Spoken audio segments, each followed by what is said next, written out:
No respond, no omon-omon.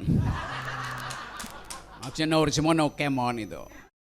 Karena dia bilang tadi saya akan berpikir ulang. Saya tidak akan berpikir ulang. Yang harus berpikir ulang adalah mereka yang membaca pikiran saya dengan cara yang keliru itu. Oke, ini buku setiap kali berapa hari lalu otak politik Jokowi ini, Dr. Tifa teman saya, dia minta saya tuliskan pengantar. Lalu saya tulis dengan cara saksama dalam tempo sesingkat-singkatnya. Oke. Tadi diterangkan oleh Desmond tentang fungsi otak. Seolah-olah otak itu sekedar benda biologis yang bisa diurai, dianalisis, periksa lapisan-lapisan lemak yang membuat saraf kita itu hidup, yang membuat elektromagnetik itu bisa melompat lewat untuk memproduksi energi. Tetapi selalu ada hubungan antara otak dan pikiran. Misterinya di situ sampai sekarang. Apakah otak membentuk pikiran atau pikiran kita memaksa otak untuk mengklasifikasi ilmu pengetahuan? Itu dulu sudah dipikirkan tahun 1800 oleh Immanuel Kant.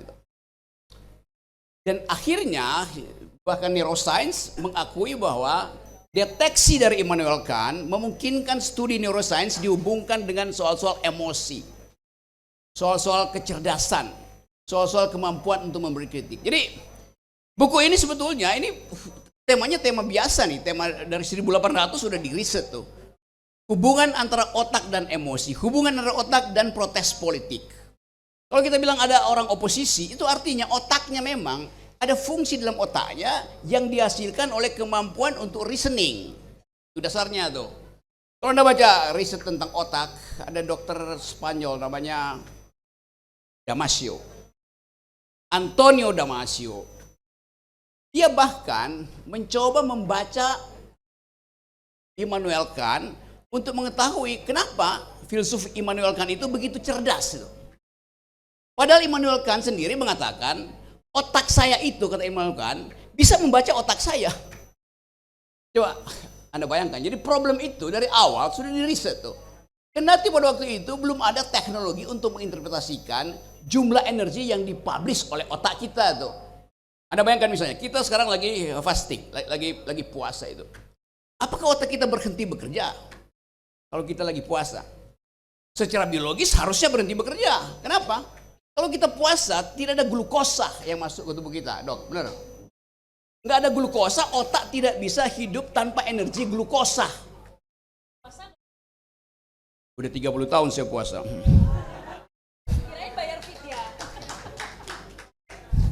Jangan ajukan pertanyaan yang berbahaya.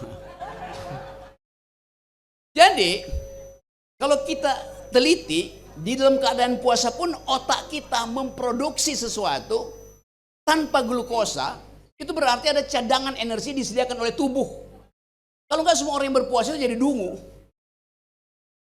Padahal bahkan mereka yang nggak puasa pun dari awal udah dungu tuh. Karena namanya puasa Solo. Solo itu bukan nama kota. Nama ganti self. Solo sendiri itu. Gue mesti cari akal supaya nggak kena deli. Oke, kata self tadi ya, saya akan itu keingat lagi. Kata self, kedirian kita dihasilkan oleh kemampuan otak untuk membedakan saya dengan Anda.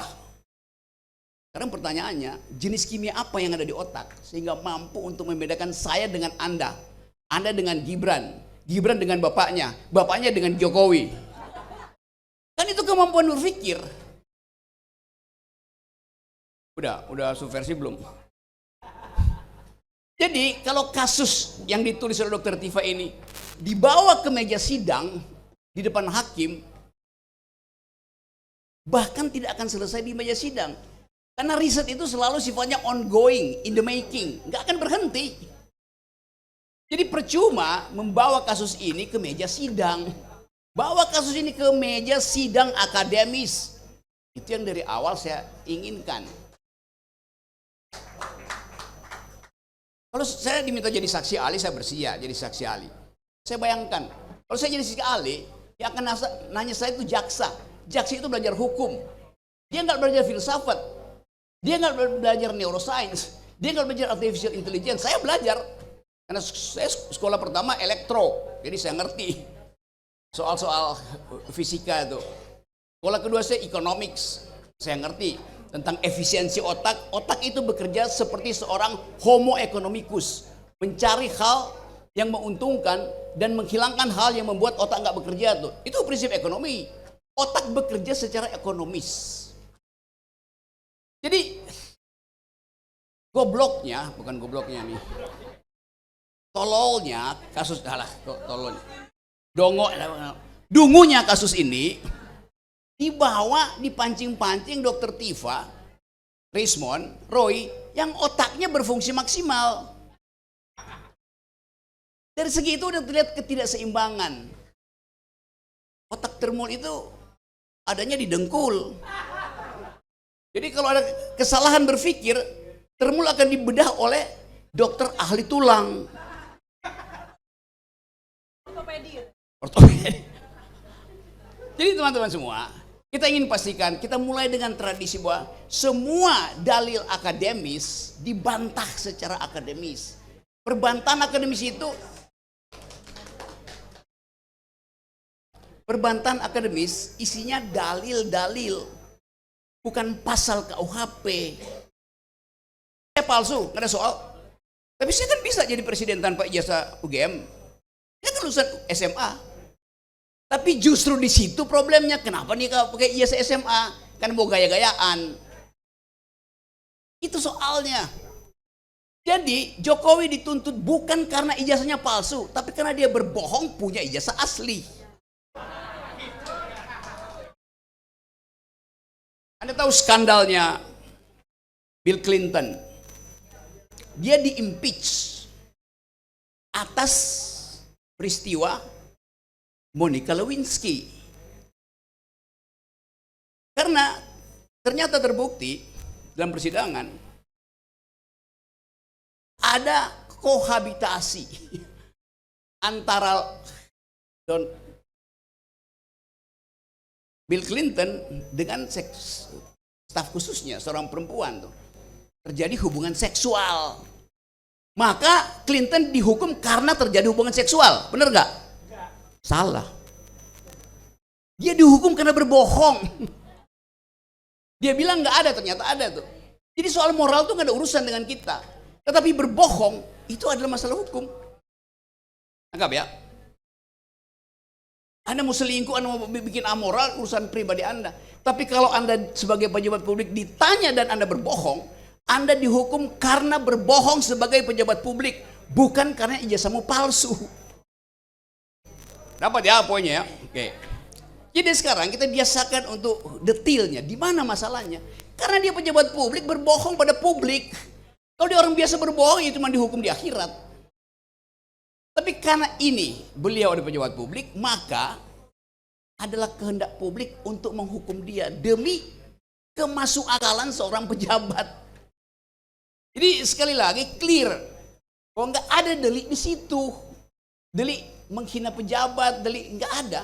Yang satu-satunya ada di situ adalah delik kecerdasan dari Tifa, Rismond, dan Roy. Nah, sekarang masalahnya kalau orang cerdas, memang itu pidana. Justru yang harus dipidana yang dungu itu. Dipidana oleh siapa? Dipidana oleh Allah Subhanahu wa taala di akhirat. Kenapa? Manusia diperintahkan untuk berpikir. Apalagi pejabat publik harus hidup dalam kejujuran, amar ma'ruf nahi mungkar. Tugasnya siapa tuh? Rakyat harus amar ma'ruf nahi mungkar? Enggak. Yang mampu untuk melakukan kemungkaran adalah pejabat, maka dia yang akan kita tagih amar ma'ruf nahi mungkarnya. Jadi simple logics yang tidak dibiasakan didebatkan di talk show oleh Termul. Termul nggak mampu berdebat di talk show. Akibatnya apa? Pak Jokowi tersiksa secara psikologi karena dilihat agen-agen dia itu dungu. Saya kasihan Pak Jokowi. kirim si ini, kirim si itu, dihajar oleh Rismon, dihajar oleh Tifa, dihajar oleh Roy, itu doang argumennya, muter. Jadi kita ingin selamatkan Jokowi, supaya dia kesakitannya itu tidak berlebih. Dan penyebab kesakitan Jokowi bukan Tifa, Roy, atau Rismon, tapi Termul sendiri itu. Kalau Termulnya pinter, kasus ini udah selesai dari 2 tahun lalu tuh. Tapi Termul juga berpikir, kita jangan jadi pinter, biarin jadi dungu, supaya amplop Jokowi jalan terus. Kan jahat kan? Jadi Termul itu jahat in optima forma. Buku ini jujur in optima forma. Terima kasih.